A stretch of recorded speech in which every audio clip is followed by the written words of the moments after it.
Bonjour mes très frères, chers chrétiens. Bonjour à tous mes frères en Christ. Bonjour mes bien-aimés. Votre frère Joseph, je viens encore vous dire bonjour aujourd'hui parce que Dieu a permis que nous soyons encore aujourd'hui. Dieu nous a permis ce souffle de vie. C'est pour cela que nous avons encore le temps et ses forces à travers de son Esprit Saint qui nous aide à venir devant vous, de vous dire bonjour et de partager l'exhortation que l'Éternel Dieu des armées, la parole que Dieu nous donne toujours, la parole de vie, la parole qui fait chair, la parole qui nous aide à vivre en paix, la parole qui est Christ et crucifié à la croix pour l'Église, la parole qui fait chair au milieu des hommes, la parole qui nous a donné la victoire, c'est Jésus de Nazareth, la manne cachée, le pain de vie, le feu de Déborah, l'agneau de Dieu, l'agneau qui ôtait du péché de cette nation, le lion des tribus de Juda, le Fils de l'homme, celui qui s'assit à la droite de son Père, celui que je lève son nom, celui que je proclame sa grandeur. Comme je dis toujours, le nom de Jésus est plus grand que la terre. Le nom de Jésus est au-dessus de tous les noms. Dieu a élevé le nom de Jésus au-dessus de tous les noms. C'est pour cela que tous genoux fléchissent et toute langue confesse que Jésus-Christ est Seigneur. Mes bien-aimés, je vous aime pour l'amour du Christ. Si je m'approche toujours devant vous pour vous dire que nous n'avons pas une autre chose. À part la parole de Dieu, nous n'avons pas une autre chose à chercher dans ce monde. La parole qui me donne la vie, la parole qui m'a délivré, la parole qui m'a rendu libre, c'est Jésus, Christ de Nazareth. À lui soit la gloire dans les cieux, sur la terre et sous la terre, siècles et des siècles. Et j'aime bien toujours à dire, comme nos apôtres, le disciple de Jésus, quand il faisait faire monter Jésus sur l'anneau et crier, il faisait la fête, il disait « Hosanna, Hosanna, Anano ». Hosanna, Hosanna, Anano. Béni soit celui qui vient au nom du Seigneur. Merci à vous tous qui suivent ces vidéos que je mets, ces comptes YouTube que nous avons. Merci à vous tous qui sont en train de me suivre par, comment je peux dire, Facebook et WhatsApp. Que l'Éternel Dieu des armées se souvient de vous. Et nous sommes toujours là avec vous jusqu'à la mort. Nous sommes là toujours avec vous. Tant que nous vivons, tant que Dieu nous donne encore ce souffle de vie. Et nous serons toujours à côté de vous. C'est ça que nous disons. Nous ne sommes pas peurs de s'approcher. Nos frères, nous ne sommes pas peurs de parler de Jésus. Nous sommes libres de parler de Jésus. Et nous sommes libres de dénoncer tous ces faux enseignements et toutes ces fausses doctrines et tous les faux prophètes ou pasteurs, évangélistes ou, comment je peux dire, apôtres et tout ce qui est faux, les infiltrer. Nous sommes libres de dénoncer parce que la parole de Dieu nous donne ses forces et les Écritures de dénoncer ceux qui ne sont pas de nous, ceux qui viennent de nous. Ils ont sorti de nous, mais ils ne sont pas de nous. C'est là que Psaume chapitre 11, verset 3 nous dit, si les fondements, quand les fondements sont renversés et les justes, que fera-t-il? Mais bien aimé, le problème que mon sujet, ce thème que j'ai préparé, le thème que le Saint-Esprit, l'Esprit de Dieu m'a mis dans mon cœur pour partager avec mes frères et sœurs, qui est le vrai prophète et les vrais apôtres. Quand on dit le vrai prophète et apôtre, moi je voulais vous dire une chose. Si vraiment que nous sommes des vrais chrétiens, nous sommes des chrétiens en esprit, en vérité, nous ne cherchons pas d'abord à avoir des titres, ce que Dieu a donné.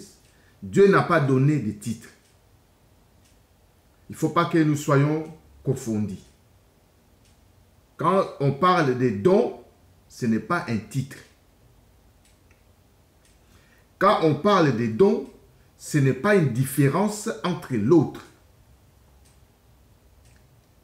Quand Dieu a commencé d'abord de donner ses ministères aux prophètes et apôtres, ce n'est pas que Dieu a mis la différence.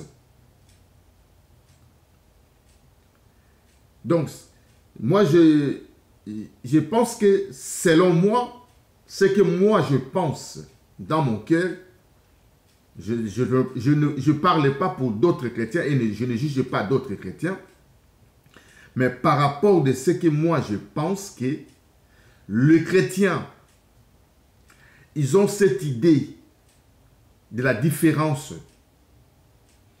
Ils ont cette idée de dire un titre. Ce n'est pas un titre que nous devons penser tant qu'humains. Tant qu'humains, nous pouvons dire un titre. Mais tant que l'Esprit de Dieu vit en nous, l'Esprit de Dieu a témoigné à notre esprit que nous sommes enfants de Dieu.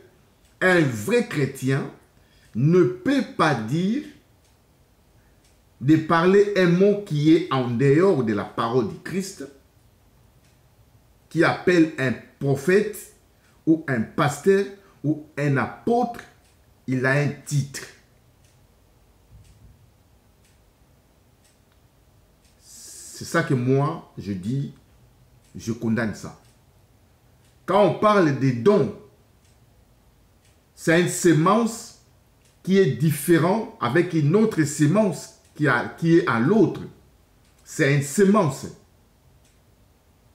C'est une sémence, moi je peux dire, si je vais même donner un exemple pour comprendre ces sémences, ça veut dire que moi j'ai une sémence que Dieu m'a donné la main.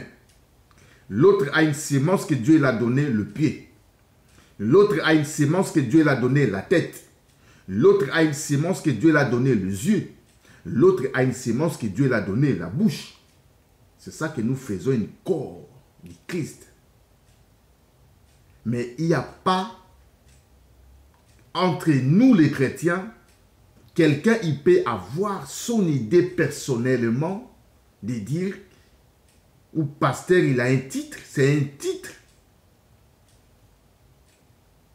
Donc ça devient, ce pasteur, il a un culte, si vous l'appelez, il accepte ce nom ou prophète, ça veut dire qu'il a un culte personnel. Dans son église, pas dans l'église de Christ. Il a un culte personnel. Moi, je voulais bien départager ces paroles afin de dire aux frères, aux sœurs, de faire débarrasser de cet émotionnel-là, ce sentiment-là, charnel, ces façons de manière d'avoir les hommes de Dieu comme des rois, comme Dieu, comme Jésus lui-même. J'ai envie que chacun de nous se débarrasse de ça. La Bible nous montre que nous devons honorer les anciens, le nœud de la foi. Ceux qui ont des ministres, ceux que Dieu a mis son ministère dedans. Nous avons cet amour de l'honorer, de la respecter, de l'encourager, de lui donner coup de main, de lui donner ce que nous avons pour cet homme, afin que cet homme continue ce travail de Christ jusqu'à la mort. Mais si nous commençons à voir cette idée-là, de voir l'autre est plus que l'autre, nous sommes en dehors de la parole du Christ. Nous sommes en dehors de la parole du Christ. C'est pour cela, nous sommes en train de voir dans nos yeux, il y a d'autres soi-disant, entre guillemets, disent qu'ils sont des prophètes ou des enseignateurs ou des apôtres ou des évangélistes, des pasteurs. Ils ont pris d'autres en otage. D'autres, ils sont en otage. Donc, quand je parle en otage, ils ont pris d'autres en otage parce que c'est qu'ils sont rentrés dans cette prison, dans cet esclavagisme de l'homme, un individu, qu'ils ont pris les autres en otage parce que cet homme qui ont accepté d'être esclaves des soi-disant pasteurs ou prophètes, parce que cet homme, ils ne sont pas des chrétiens. Osée chapitre 4, verset 6, si je me rappelle bien. Mon peuple périt par la manque de connaissances.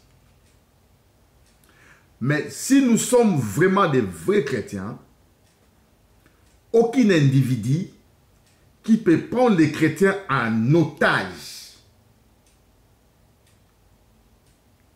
Je répète encore, si nous sommes vraiment les vrais chrétiens en esprit, en vérité, que l'Esprit de Dieu lui-même a témoigné à notre esprit que nous sommes enfants de Dieu, ce que la Bible nous dit dans Romains chapitre 8, versets 15 à 16, l'Esprit de Dieu lui-même a témoigné à notre esprit que nous sommes enfants de Dieu.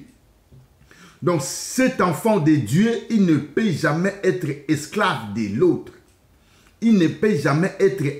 On ne peut pas les prendre en otage. On ne peut pas étouffer ces semences que Dieu a mis au-dedans de lui. Nous n'avons pas cet assez, nous n'avons pas cet droit. Jésus n'a pas donné ces droits-là. Jésus a ordonné seulement d'honorer à tous ceux qui ont des ministères, à tous ceux qui ont reçu ces dons de ministère. L'Église doit honorer chacun de nous.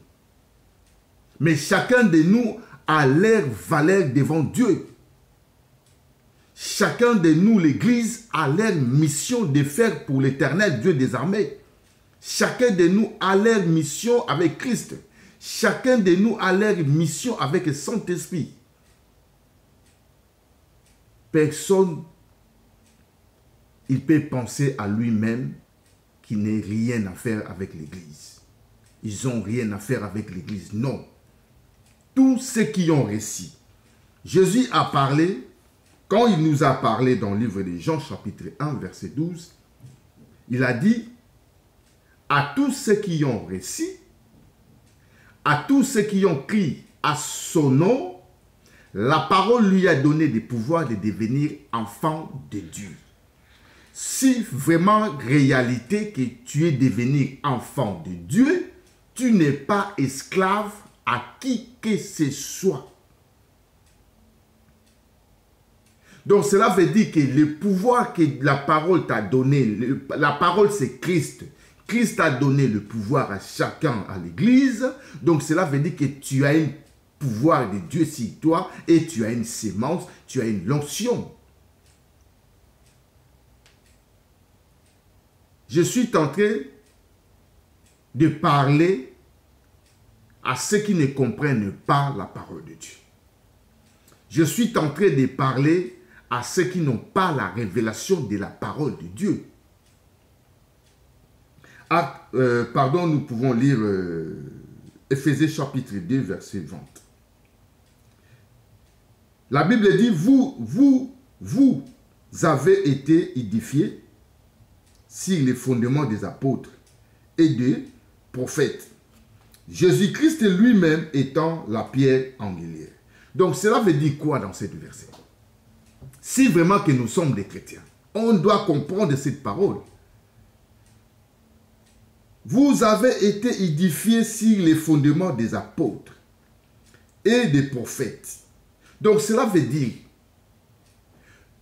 Dieu a établi d'abord les prophètes et les apôtres pour enseigner le fondement que Christ a laissé, la parole.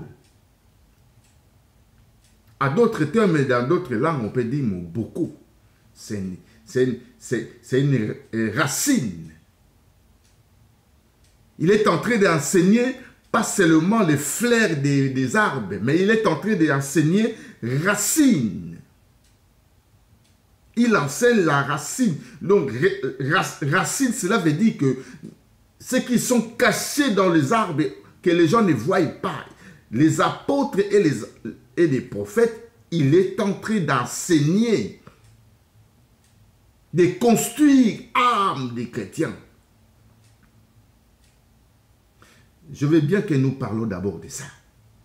Si tu es vraiment chrétien, tu ne comprends pas ces systèmes, tu ne comprends pas la parole de Dieu, frère et sœur, là où tu es, je vais te dire les choses. Je ne suis pas plus que toi.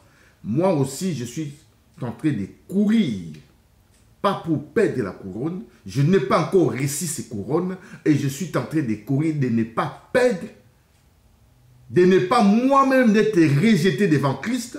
Mais pour prendre ces couronnes Christ a préparées pour moi. Et c'est là que moi je voulais te dire, mon frère, ma sœur. Même si tu es prophète, si tu es pasteur, apôtre, évangéliste et docteur, cela ne dit pas que tu es au-dessus de l'autre.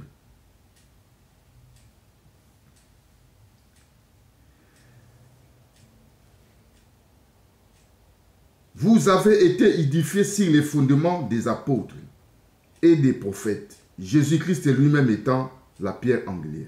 Donc cela veut dire, apôtre ou prophète, ou pasteur, ou évangéliste, ou docteur, il peut enseigner la parole même sur les races. Les racines, pardon. Mais ils ne peuvent pas enseigner comme Christ lui-même. Ils ne peuvent pas enseigner comme le Saint-Esprit. Parce que la Bible nous montre, Jésus a dit, je m'en vais vers le Père, mais je ne vous laisserai jamais orphelins. J'envoyerai mon esprit qui sera votre consolateur et votre enseignateur. Donc cela veut dire, un bon prophète doit avoir l'humilité, posséder la gloire de Christ. Un vrai apôtre de Christ, il doit avoir en lui la vie de Christ. Il doit avoir en lui les œuvres de Jésus de Nazareth. Parce que la Bible parle après, même si les apôtres, avant que l'apôtre ou prophète ou pasteur ou évangéliste vienne enseigner la parole du Christ, le premier enseignateur dans ta vie, dans ton âme, ton esprit, c'est le Saint-Esprit. C'est ça que la Bible dit, Jésus-Christ lui-même étant la pierre angulaire.